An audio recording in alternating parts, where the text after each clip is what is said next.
کو میکنی؟ من در تلویزیون کار میزنم. خیلی بیشی همونجا کو سر میکنی بیشی. همونجا بشینم. اخبار گابزا. پول تو اینمونو. السلام علیکم تماشاگران عزتمند. اینک برنامه تلویزیون اخبار است تلویزیون فیلم. توسط به شما میستر کلی. هفته سپیشال در شهر دوشنبه در چشمون کرده. در نزدیکی این ویدی دو دوست را دستگیر کردند. صدراعظم نجمی و بهرام غفوری ساعت 12 شب بین تظاهراتگری از خانه بیرون شده و خانه عبیدالله سعدالله حمله کردند.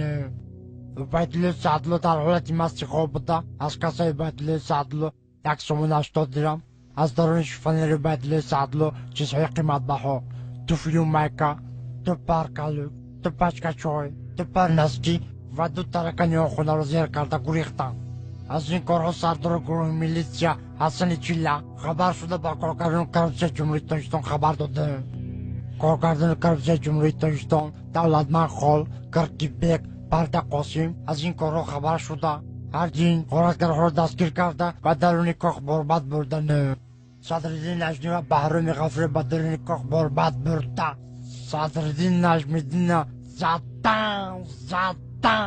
زدن توبه قدم خدا و عصر میکنی. ای رو تسیه کدامی ژورنالیست دروغ میگه؟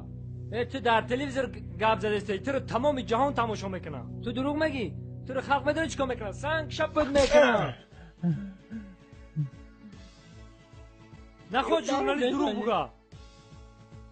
چه داره بزنی؟ تو فالبینی دروغ گفته استی.